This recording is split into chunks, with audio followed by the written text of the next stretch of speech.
All right, we are starting Wonder. Here's our cover. Make sure you have your paper in front of you. And I will pause when we get to one of the things, and we'll hit the vocab first under the context clues. So our first section of Wonder starts on page 3, and it's called Ordinary. I know I'm not an ordinary 10-year-old kid. I mean, sure, I do ordinary things. I eat ice cream, I ride my bike, I play ball, I have an Xbox. Stuff like that makes me ordinary. Well, I guess. And I feel ordinary inside. But I know ordinary kids don't make other ordinary kids run away screaming in playgrounds. I know ordinary kids don't get scared at wherever they go.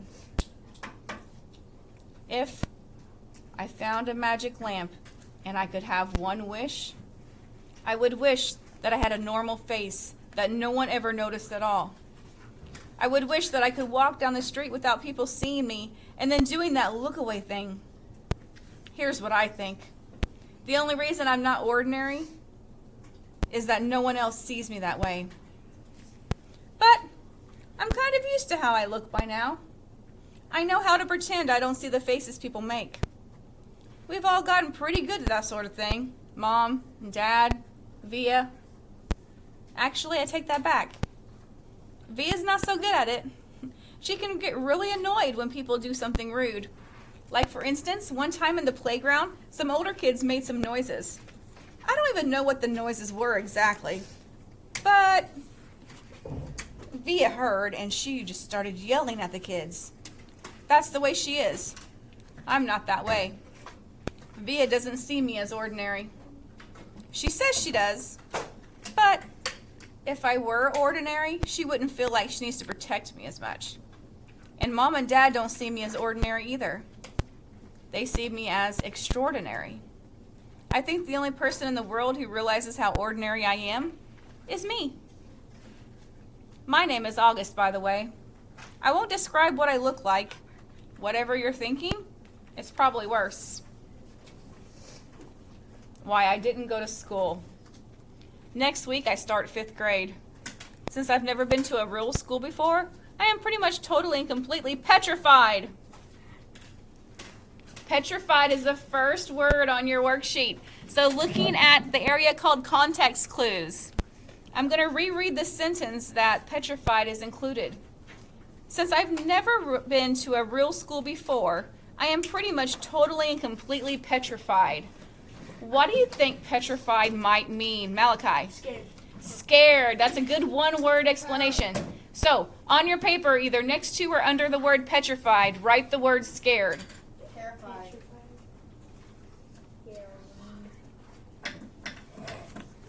And I will read on. Yay. People think I haven't gone to school because of the way I look, but it's not that. It's because of all the surgeries I've had. 27 since I was born. The bigger ones happened before I was even 4 years old, so I don't remember those. But I've had 2 or 3 surgeries every year since then, some big, some small. And because I'm little for my age, and I have some other medical mysteries that doctors really never figured out, I used to get sick a lot. That's why my parents decided it was better if I didn't go to school. I'm much stronger now, though. The last surgery I had was 8 months ago, and I probably won't have to have any more for another couple of years. Mom homeschools me. She used to be a children's book illustrator. She draws really great fairies and mermaids. Her boy stuff isn't so hot, though. She once tried to draw me a Darth Vader, but it ended up looking like some weird mushroom-shaped robot. I haven't seen her draw anything in a long time.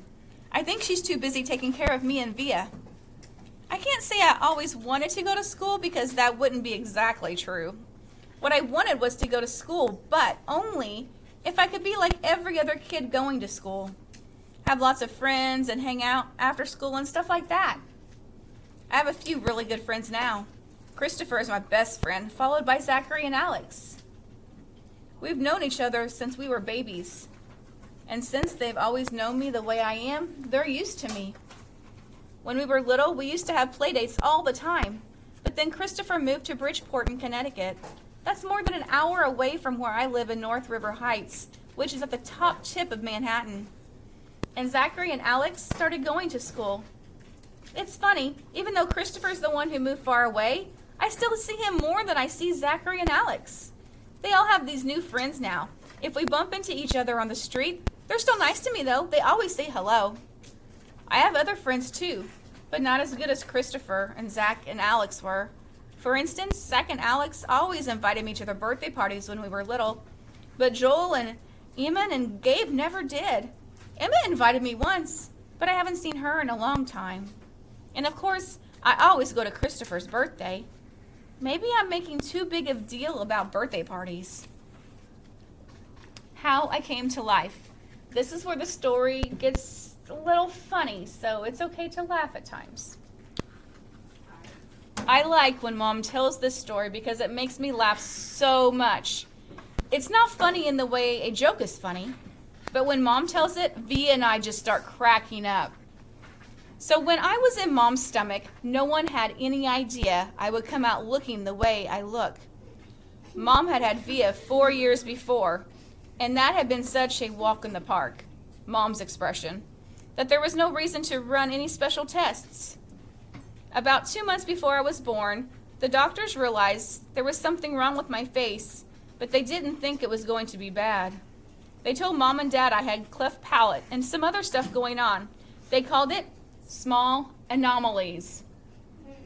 Anomalies, your second vocab word on your worksheet. So, we haven't got to the funny part yet, guys. Let me reread this sentence so you can see if you can figure out what anomalies mean. They told Mom and Dad I had a cleft palate and some other stuff going on. They called it small anomalies. Anybody have any idea? Leah? Problems? So things that weren't normal. So right next to anomalies or underneath of it, problems or things that weren't normal. You right? I'll read on. There were 2 nurses in the delivery room the night I was born. One was very nice and sweet. The other one, Mom said, did not seem at all nice or sweet.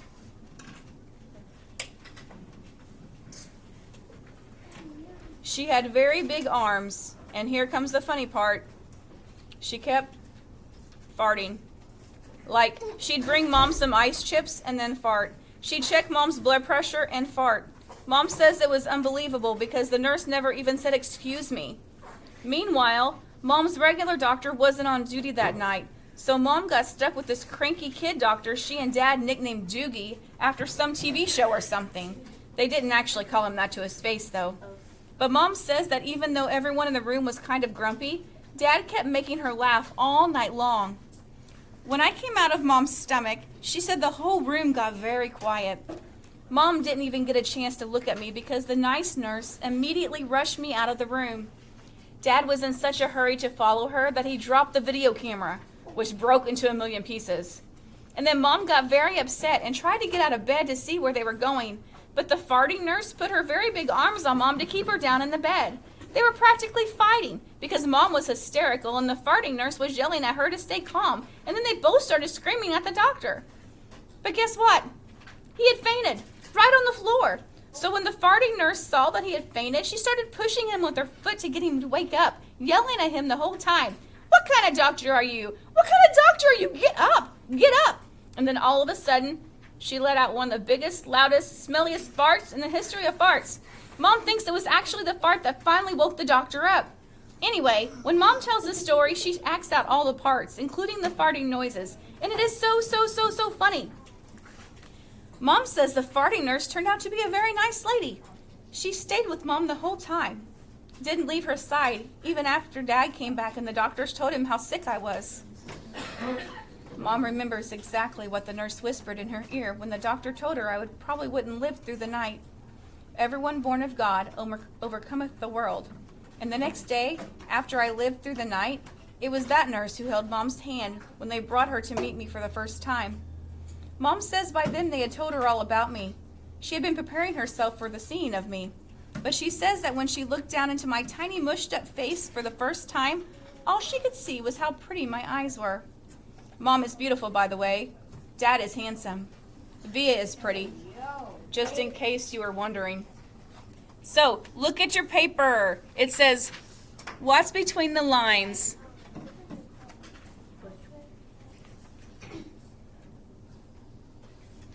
What do you think Augie was hinting at when he said, Mom is beautiful, by the way, and Dad is handsome, V is pretty, in case you were wondering?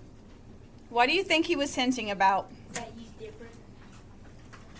Raise your hand if you have a question, answer. Annabelle?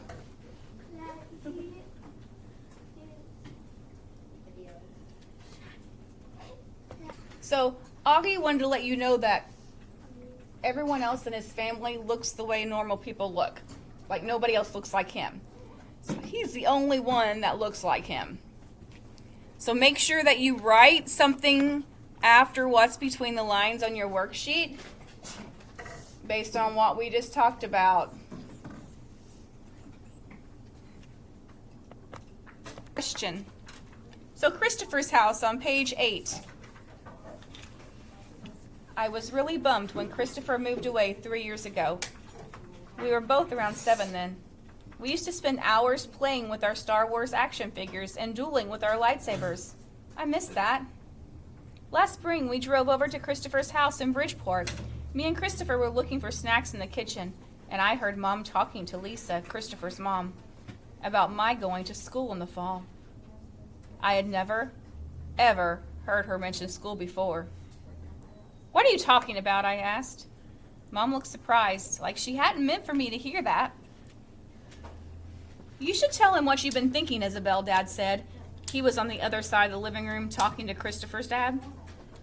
We should talk about this later, said Mom. No, I want to know what you're talking about now, I answered. Don't you think you're ready for school, Augie? Mom said. No, I said. I don't either, said Dad. That's it. Case closed, I said, shrugging, and I sat in her lap like I was a little baby. I just think you need to learn more than I can teach you, Mom said. I mean, come on, Augie. You know how bad I am at fractions. What school? I said. I kind of felt like crying. Beecher Prep, right by us. Wow, that's a great school, Augie, said Lisa, patting my knee. Why not Via's school? I asked. That's too big. I don't think that would be a good fit for you, Mom answered. I don't want to, I said. I admit I kind of made my voice sound like a little baby. You don't have to do anything you don't want to, Dad said. He came over and lifted me out of Mom's lap. He carried me over to sit on his lap on the other side of the sofa. We won't make you do anything you don't want to do. But it'd be good for him, Nate. Not if he doesn't want to, answered Dad, looking at me. Not if he's not ready. I saw Mom look at Lisa, who reached over and squeezed her hand. You guys will figure it out, she said to Mom. You always have. Let's just talk about it later, said Mom. I could tell she and Dad were going to get in a fight about it. I wanted Dad to win the fight, though a part of me knew Mom was right. And the truth is, she really was terrible at fractions. So, can you infer question? It says, why do you think Augie is so against going to school? Raise your hand if you think. Gemma. Because he thinks he's not normal. He thinks he's not normal. So, he's afraid he'll be judged by the way he looks, but he's also never been to a real school. He wouldn't know what to expect. He's always been homeschooled. And we already read that he's petrified. He's scared. So there's lots of reasons. So choose one of those and write on your paper. Under can you infer?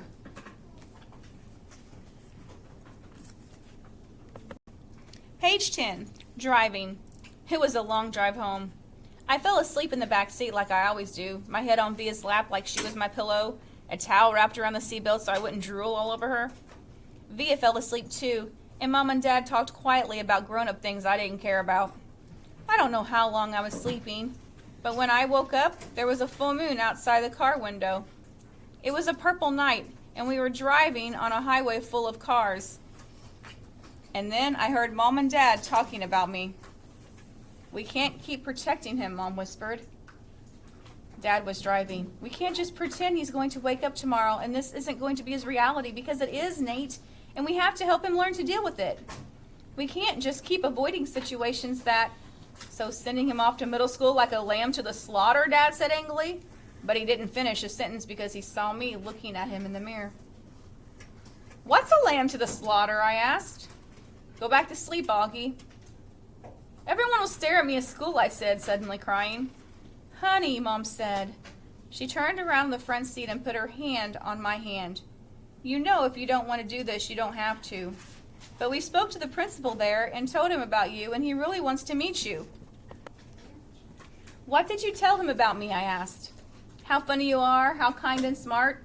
When I told him you read Dragon Rider when you were 6, he was like, wow, I have to meet this kid. Did you tell him anything else, I asked. Mom smiled at me. Her smile kind of hugged me. I told him all about your surgeries and how brave you are, she said. So he knows what I look like, I asked. Well, we brought pictures from last summer in Montauk's, Dad said. We showed him pictures of the whole family and the great shot of you holding the flounder on the boat. You were there too? I have to admit, I felt a little disappointed that Dad was a part of this. We both talked to him, yes, Dad said. He's a really nice man. You would like him, Mom added. Suddenly it felt like they were on the same side. Wait, so when did you meet him? He took us on a tour of the school last year, Mom said. Last year? So you've been thinking about this for a whole year and you didn't tell me? Well, we didn't know if you would even get in, Augie. It's a very hard school to get into. There's a whole admissions process. I didn't see the point in telling you and having you get all worked up about something unnecessarily, Mom said. But you're right, Augie. We should have told you when we found out last month that you actually got in, said Dad. In hindsight, Mom said. Yes, I guess. Did the lady who came to our house that time have something to do with this, Augie said? The one that gave me that test? Well, yes, actually, said Mom. Yes. You told me it was an IQ test, I said. I know. Well, that was a little white lie, she answered. It was a test you need to take to get into the school. You did very well on it, by the way. So you lied, I said. A white lie? But yes, sorry. She was trying to smile, but when I didn't smile back, she turned around in her seat and faced forward. What's a lamb to the slaughter? Mom sighed and gave Daddy a look. I shouldn't have said that, Dad said, looking at me. It's not true. Here's the thing. Mommy and I love you so much that we want to protect you any way we can. It's just that sometimes we want to do it in different ways. I don't want to go to school, I answered. It'll be good for you, Augie, said Mom. Maybe I'll go next year. This year will be better, Augie, said Mom. You know why? Because you'll be going into 5th grade, and that's the first year of middle school for everyone. You won't be the only new kid. I'll be the only new kid that looks like me.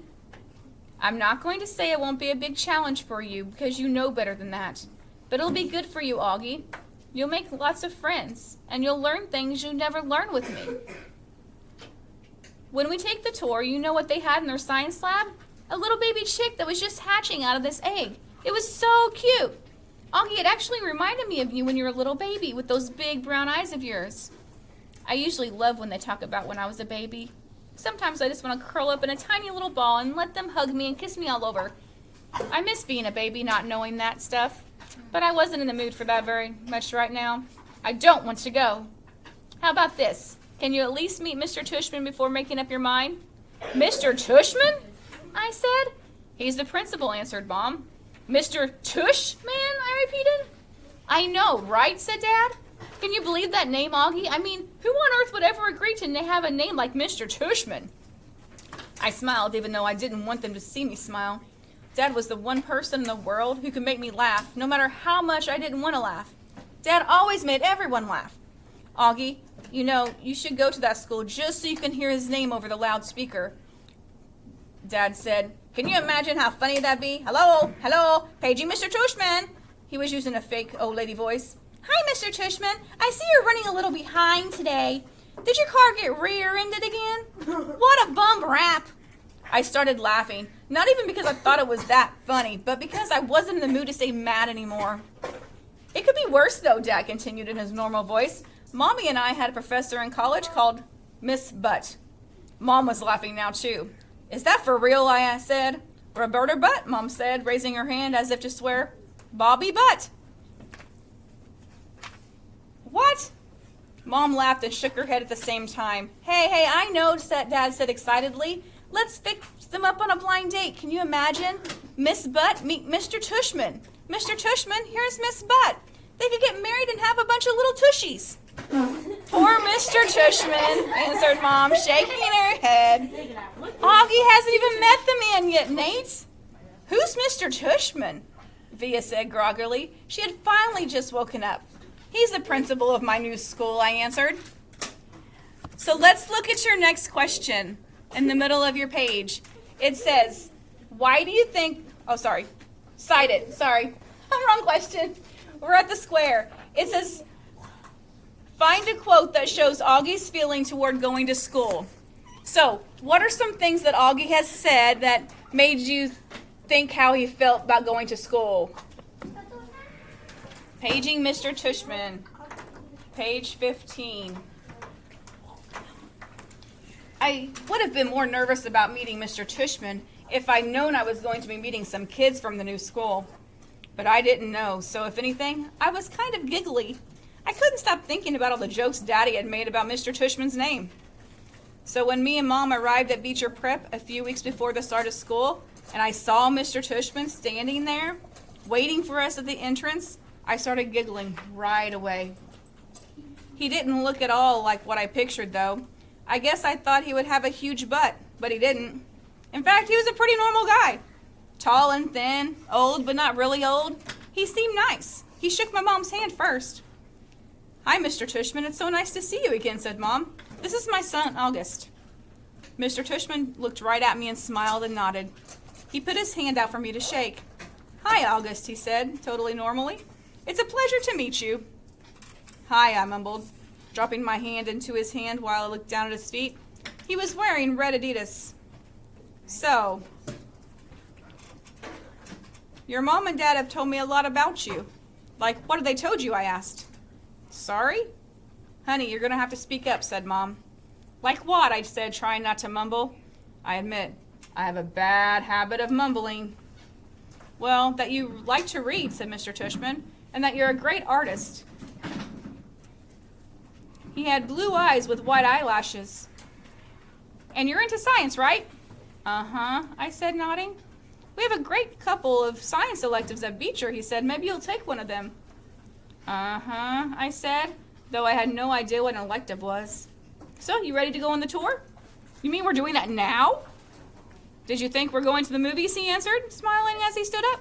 You didn't tell me we were taking a tour, I said to Mom in my accusing voice. Augie, she started to say. It'll be fine, August, Mr. Tushman said. He held his hand out to me. I promise. I think he wanted me to take his hand, but I took Mom's instead. He smiled and started walking toward the entrance. Mom gave my hand a little squeeze, though I don't know if it was an I love you squeeze or an I'm sorry squeeze. Probably a little of both.